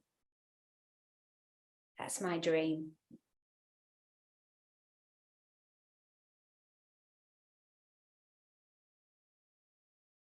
And so it is. And only when you're ready. Oh, yeah. That was beautiful. Thank you for that. I heard, like, my word too was peace. I was like, I feel that might have been a lot of our words, but oh, yeah. Yeah, and I felt that was so powerful. It was so interesting for me because something I work with a lot is the Arthurian myths, and in the Arthurian legends, there's like the wasteland. It's like the wasteland, and it's interesting because part of the whole thing, to find the Holy Grail is to restore Eden. And so it's interesting because I've grown up in a place right outside of New York City where usually when I look outside, I don't find much beauty because it's like there's a lot of concrete, and it's interesting. So the vision that I had of the utopia is like I was actually standing on this balcony. And it's funny because my first expectation was, oh no, I'm going to see all the concrete and the high buildings. And it's like, and it was interesting. Like I ended up seeing, it was almost like a scene from something in Aladdin, like Arabian Nights, like those old temple palaces from the ancient world, just something of such splendor and magnificence. And really what I know it's funny because it was kind of, it was a timeless, it almost looked like the Taj Mahal, actually. That's kind of what I saw. But it's like one of those things where it was just beauty. And I realized that, like, to me, it's like what we are doing is like seeding this world of beauty together. And that's really what I saw. And I wanted to kind of just like speak to that. Because when you said utopia, like it's peace, but I also feel like it's like we're creating a beautiful world. Yeah. And that's something. It was just funny because my expectation I'm gonna look out the balcony and I'm gonna see it's gonna be the concrete like I'm used to seeing. And it was like, no, this is immaculate. This is beauty. And that was amazing. Thank you for waking up that memory in me, because there's a little practical step that you can do on your own to feel into this dream. So for me, when I couldn't get into theatre, and I was like, my dream was this like standard theatre, the Royal Court, which is gorgeous and spectacular. What I did afterwards, when I transitioned into 5D theatre, and what was magic, is I started to pull together pictures of these old pyramids, these old buildings, these light infused, even I've got one of a church window with the light coming through, and that's not my way of worship. So I got all these buildings together that were sacred temples. And I was like, this is my dream. So it was bringing in that frequency of out with the old. Because fine, I'll go to that theatre if we can raise the consciousness and I can step into that. But all of these sacred temples, these pictures of devotion and higher light energy, and I have them all around me, like my vision board, to keep that awareness that it's like, it's got to be this big. So sometimes it feels like we're going back, but we're going full circle into like what's possible. So I'd ask you to inspire your mind that if you've got a dream for your life, doesn't have to be theatre. It's like, what's your next steps? Can you make magical pictures of it so that your vision can keep targeted on the 5D rather than the 3D? Because the 3D is very easy to see, but actually if we step away from the news, just look at this fear, and we step into like the magic, it's full of color. It should always be pictures full of color, and something that feels sacred. Something that feels sacred. That is the vision to keep your eye on. Absolutely. I want to actually just give voice, because there's some beautiful stuff in the chat, which I haven't been able to see the chat much because I've been so focused on you, but I think there are people who are just really moved by what you just said. Cynthia, who's also one of our speakers, said, this when you just finished the activation, she said, I have tears. This entire session has been so beautiful and activating, really visualizing our dreams, sweeping the planet, creating the sacred sanctuary of peace and beauty. And Michelle wrote, what was so beautiful was the unity of it all. So I just wanted to just come back to those words, the unity of it all. And Cynthia wrote here, the sacred sanctuary of peace and beauty. And someone else up here wrote, I think there's also Michelle, beauty is everywhere, radiating from within. So I wanted to read this. I want to bring that into the sacred space. Oh my goodness. So I know that word magic. Yes, I know. It's like, oh my goodness. But I feel like I'm just so curious. I know that we're over time, so I won't ask you too many more questions. I did want to just ask, I'd love if you wanted to share more about, like you said, there's command magic. There's like, I love all this, like these kind of nuances of magic that I'm sure the audience would be really curious to know about too.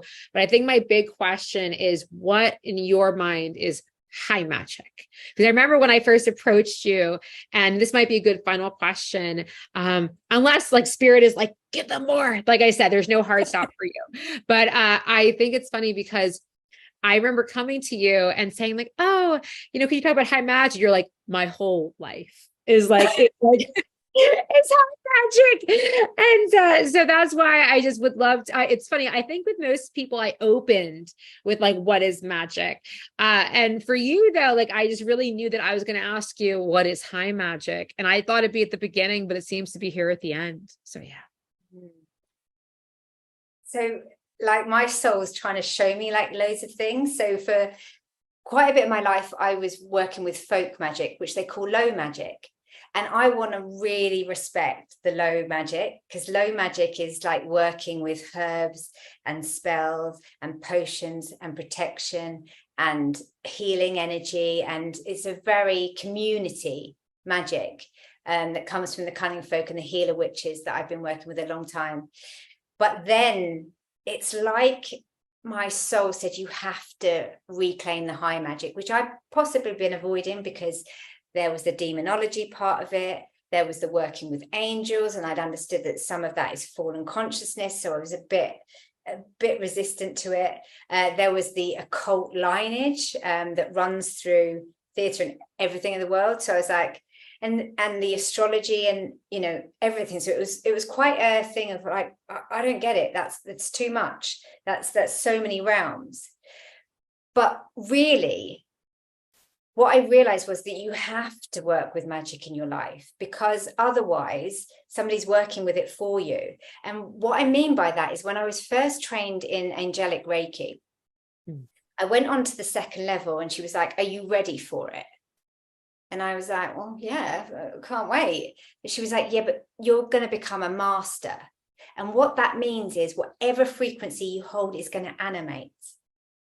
And I was like, okay.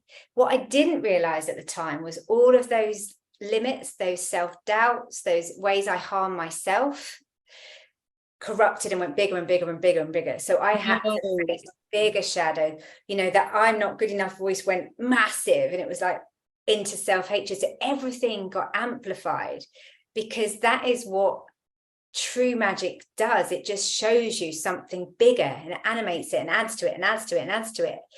So it is kind of everybody's due destiny to reclaim that high magic back into the hands of healers and not harmers.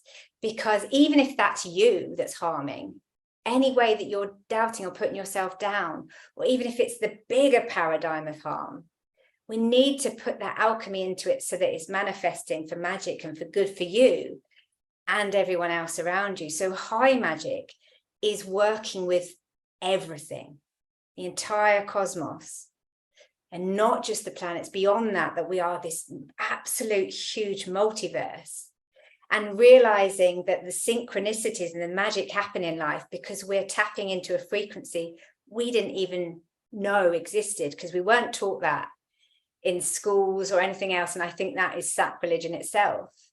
And so it reaches into that consciousness of kind of nothing and everything all at once. And I can feel it as a frequency, but it's different for different people. So it goes beyond the teachings and it goes beyond this kind of pure vessel for like, from this space, I can go into the work. So high magic is your body as a sacred temple. And that's how I work with it. It's like, is my frequency off? Okay, I can't do that. Well, okay, and I just need to sit in a line. And it's quite surprising how doing nothing but energy alignment and getting into sacred space with yourself has the whole world changing. And I don't think that we knew that enough. And I know on my journey as a healer, and I'm really glad I trained as a healer and as an artist at the same time, even though I wasn't grateful at the time, because it meant I always had the capacity to heal and align my energy. And in that, that's how the high alchemy could exist in my body. So it's you know, it's the connection with all that is that's also within. Yeah, no, thank you. I actually feel guided to share a quick story. Hopefully I'm going to do this justice. But so this is like a story from Carl Jung, who I'm sure everyone here is familiar. He did a lot of work with the collective unconscious, but this is a story he always liked to tell. And it's like the rainmaker. And so there's like a village that like, there was no rain. There's no rain. And all the people were like, oh my God, what's going to happen to our crops? What's going to happen to the land? And, you know, they get like this holy man, you know, to come in, and he says, okay, I need you to like put me, I think it's like kind of like a hut. He's like, I need you to just leave me alone for 5 days. Just leave me, like give me food, give me water, and just leave me here for 5 days. And I'll get the rains to come. And so it's interesting. So they're waiting on day 4, all of a sudden, like he's just in there by himself. On day 4, the sudden, like the rains, all the water starts to come, the crops are saved, the land is saved, and everyone in this village is rejoicing. And they knock on his door, come on, you did it. And he comes out, they're like, celebrate, the rain is here. And they all want to know, what did you do? And he says, well, I spent those 4 days just getting myself in alignment with the stars, the moon, the sky, the earth. Like, he's like, I didn't even get to do the magic that I was going to do. That was going to be tomorrow. So I love the story. And so Carl Jung told this story to anyone who would listen, because that's the whole thing, is like, they thought, what magic? You must have done something. And he hadn't even gotten to the magic yet, because he spent those 4 days coming into alignment. And I think the word he used was harmony with all of creation, bringing harmony back to that village, back to that place. So I just wanted to share that. Hopefully that's like a heart opener for some of you as well. Yeah, and let me give you the very practical aspect of that, is that I still struggle with that, wanting to do it. And I was like, oh, what do I need to bring through about magical theatre and all my passions and ritual theatre? And shall I look into something that wants to call to me? And then my higher self went, get on this couch behind you, put your hands on your body, and open up to receive. And so half an hour before we were tapping in, that's all I was doing. I love that. What needs to come through will come through. Trust. That's it. And that's just such a beautiful, it's like, we're still, is there something still? No, nothing. It's all here. It's all present. Thank you. I just think this is so beautiful. It's funny. You are, I think, the third speaker to echo. Oh, three, because I feel like 3 is very magical. Three. Yes, you are the third speaker to echo this message of trust. Oh, I just had something else pop into my head. The 3 speakers who echo this message of trust, Emer was one, and Kevin, who spoke all about the dragons, was another. And it's interesting because when I was talking to Kevin yesterday, one of the words that came through when we were talking about magic was the word miracle. And that word, I told, when you're like in those deeper states and you kind of forget how special something is in your heart. And then all of a sudden in real life, 3D just pops in and you remember when you were guiding us through that, that meditation to really bring in the utopia, the Eden, the new earth, that word miracle came through for me again. And I wanted to bring that into the sacred space, just because I know miracles mean different things to different people. But I do feel like there's something, I think that a lot of people, it's like, can we raise, I just feel like our hearts and souls as one together and truly intend, believe, and know that this new earth that we are co-creating together, that this miracle is here now. It is not 10 years from now, 20 years from now. It's actually right here now in this beautiful reset moment that all of us are stepping into together. And I'm just wondering if you could just speak. I think that might be one of my last questions, because Kevin was talking about magic and miracles. There really isn't a difference. And so I'm wondering if you can speak into that. How does that word miracle, how does that, resonate with you? So I think for me, it fills in with the same as divine synchronicity. That feels like a miracle, because miracles sometimes feel, there's connotations of like a religion that doesn't sit. So, but for me, divine synchronicity is like that energy all aligning up. And what dropped in straight away was, so I started this journey of spiritual magical theatre with my nan coming through. And what happened, and we all do this, we expect, I wanted another miracle. So I was looking for a stage to feel like that. And all these miracles were dropping in, all these synchronicities, all these spirits were coming in.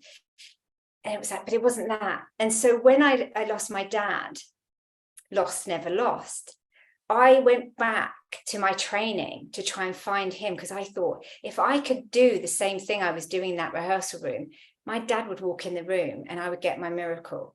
And so I went on a search. I went down to the woods and studied with this group. And I did a performance piece trying to move my hands like I did. No, Dad didn't turn up. Dad didn't turn up. And I made this little song about, where have you gone, my dear?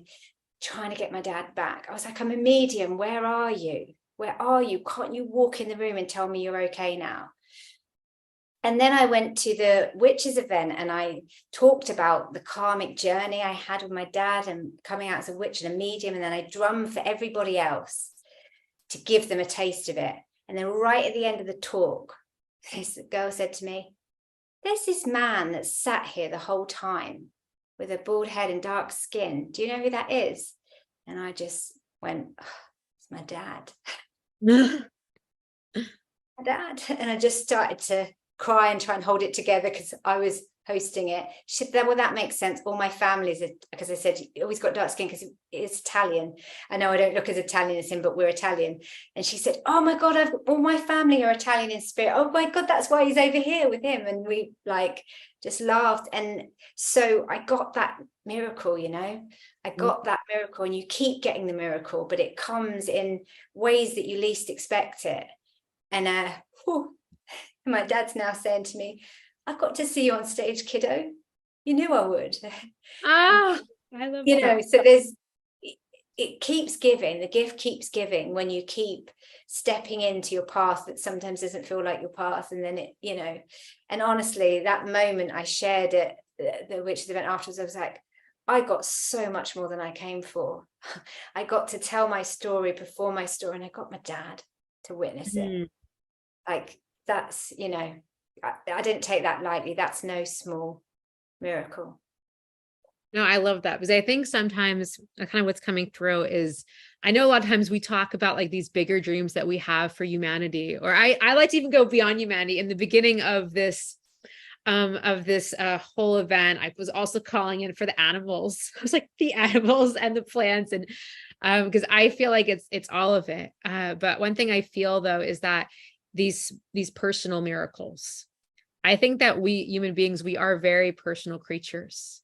That's the whole thing. And it's like, I think that, yes, we want these like bigger kind of miracles, like you said, like on like a global scale, we want things to change. We want beautiful things to happen in the world.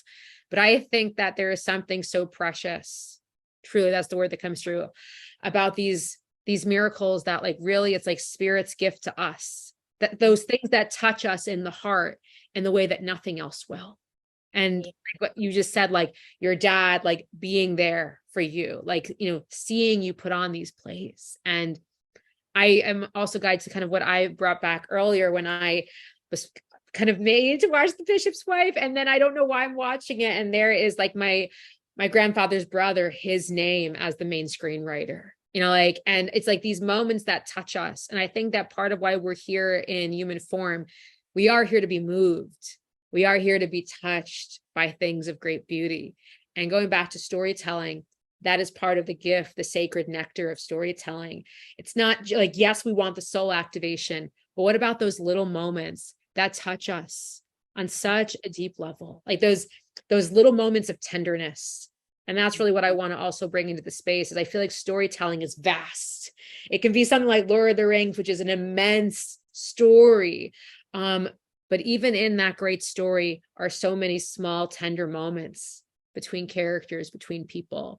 And so I want to just kind of like, you know, make sure that we are closing out by just honoring the vastness of storytelling, and also honoring the tenderness of these small moments, these small miracles, and how precious all of them are. Yeah. And I have to talk into that. I think there's a missing puzzle piece of why it was so important that my dad was there, because in the story that I was sharing with that audience, the last few words I said to my dad as he took his final breath were the last few words of my play. Oh, wow. And I'd forgotten I'd written it. And in the last few words, it's rewritten now, but I wrote it a year before and then left it. And I said, you're safe. Off you go now. Off you go. And then just as he was taking his last breath, I was like, oh my God, my dad's passing. I've got to do something. And I went into my higher self and I opened up the light and I was like, oh, I can't do this. And then I said to him, you're safe. Off you go. Off you go. And then I was so in shock and I was like, oh God, I don't know what I'm doing. I couldn't think straight. And then like a month later, I just went, hang on. Those words were what now? They were in the end of my play. And I was like, oh my God, it was like my soul was activating me to do the work in a bigger way. So they're small moments and they're big. And then what Dad wants me to say now is, because of the strength of having him support me, I'm off to the land tomorrow, to the Hell's Cave, where I know there's some dark energy and some soul retrieval work and some trauma on those lands. And I'm able to step into the other bigger work for the human collective, which I call charity work, part of what I do for the divine. And so we're in this cycle of, you need your heart filled up when you're in grief, but then also then you can serve humanity, because, you need to be nourished. So like I had that miracle that nourished me, and now I can give, souls a miracle of getting them, up to the light as well. So, I got to do it for my dad, but there is another collective that I want to help out. So yeah, that felt really important. I feel there's a lot of soul retrievers in this collective as well. And that is all part of sacred storytelling as well. Yeah, I also just feel, I know we have to close in a second. We have to close. Stop. But I do feel that like what's kind of coming through is like sacred nourishment. It's like the stories as sacred nourishment.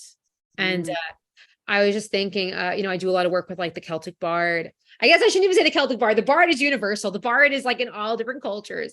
But I would just think about like the way that the bard would show up in a village, and like the way they would bring the stories. It was almost like they were bringing water. They were bringing bread. They were bringing such nourishment to those communities. And I like to think back to that point in time when you would be just like there with like your farm animal, your cow, like, just like, picking berries, and all of a sudden the bard has come to the village. Like that moment, that joy, that excitement. And I think it's so hard for us to imagine today's world, because we don't live like that. Like we just go home and like, then we like turn on Netflix.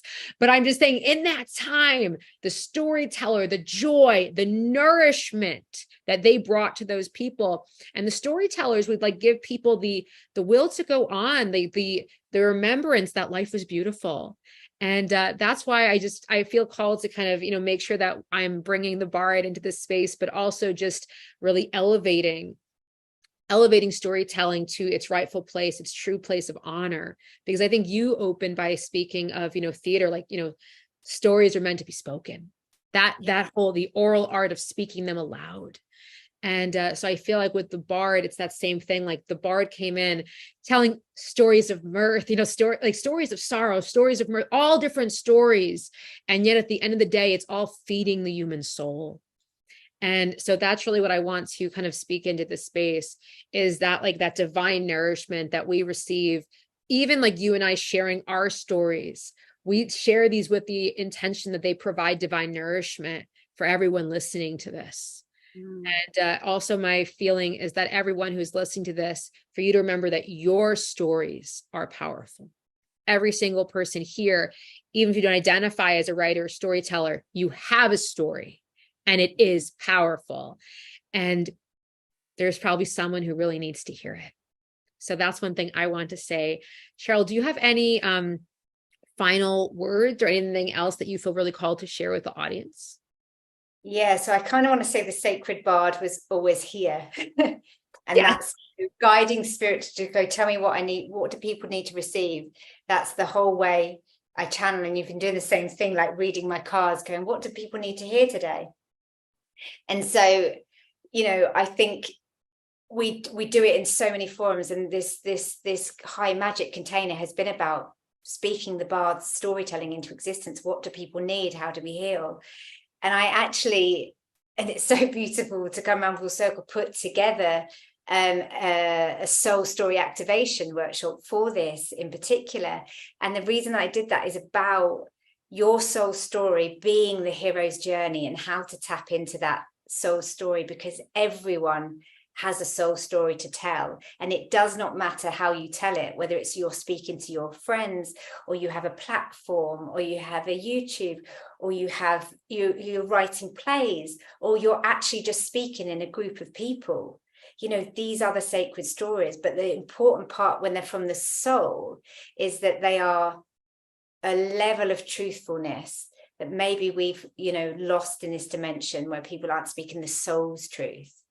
And that is such a great gift to speak that soul back into being. So yeah, that platform was provided to find your magical archetypes, activate your energy centers, and then to start speaking from the soul, because that's what the bards were doing back then. They were speaking these sacred, soulful words.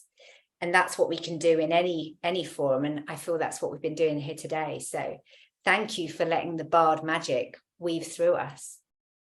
Oh, my pleasure. Oh, my goodness. So that's, I want to just clarify for the audience, that's the free gift you have for us today. Yes. Yeah.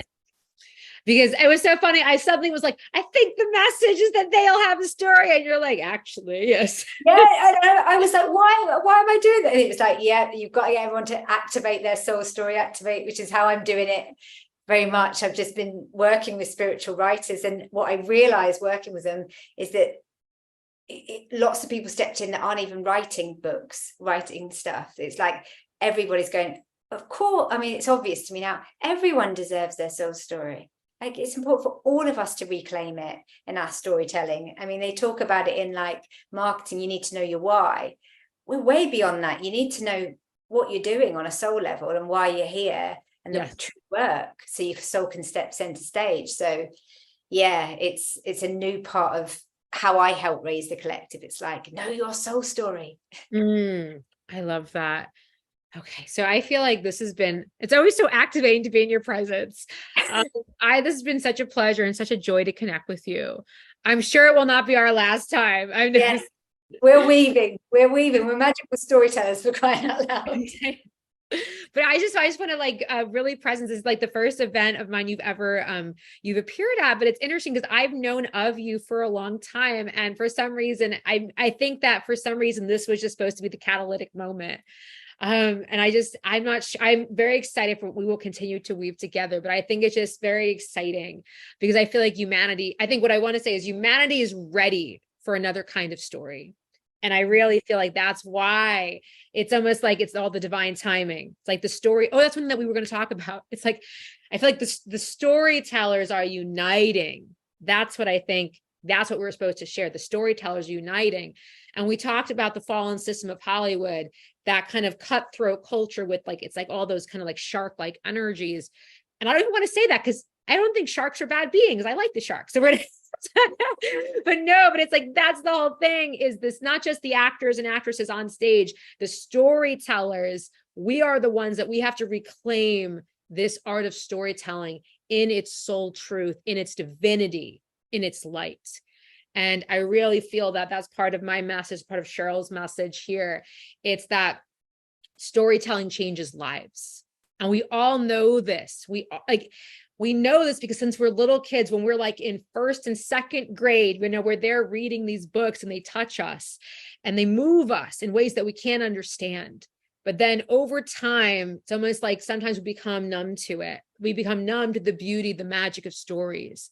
And this is really an invitation to you to release that numbness. Any part of you that is not holding the beauty of stories in your heart with true awe, reclaim that now. Let that magic come back to you.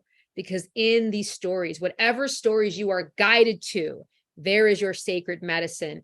There is your soul activation. There is the medicine that not just you need, but the medicine that you're here to embody in the world and bring through. So I just wanted to just speak to that, the sacred power of stories. And Cheryl, I actually feel like you have something to say about the sacred power. Well, I do.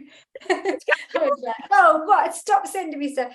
So I think to mirror that, to remember our origin story. And I think that's what we're doing. And I speak into it with soul story, because we've forgotten our way home. And one thing that used to happen is they would speak into how we got here and what we're doing here and what's happened. That's a very sacred tribal medicine. And so we can feel so disconnected and lost. And I remember this beautiful guy in one of my workshops said, we've lost our origin story. That's why we've been lost. And he's so right. And that was so why we need these stories and the sacred storytellers to be reweaving this story back into existence. Remember who you are. Remember who you are. And so this storytelling is like little nudges and waking up of, you're this way. Okay, activate that, heal that, awaken that. And that's only in service of finding your way home to the superstore of your origin story. Where do I come from? Really? Who am I really beyond all these labels and thoughts and division culture? Who am I really? And so it's the journey to come home. So not only reweaving the new paradigm and anchoring that in, but also returning home. I love that. Oh my God. So that is so powerful. I think are the spirits done? I was like, I feel they must be. I know, it's so funny. I love how I think we did the wrap up like 3 times, and then it was like, oh, there's more. But yes, everyone, Cheryl, thank you so much for being here with us. You have brought such light to this space, such light to the world. And I just am so excited, like, for the ripple that your stories are here to make on this earth. I feel that so strongly. And not just the plays, but just your being, your presence, your words in the world every day. I just want to thank you for being here, and thank you for being you. Thank you. Thank you for bringing the High Magick container together at this time. It's such a powerful portal. Thank you. No problem. It is actually my soul pleasure. I do think like, no problem. Like, no, it is my soul pleasure. Oh, I love that. Yes. So anyway, I will say goodbye, but I hope to see you sometime soon. I'm sending you so much love. Thank you. Bye.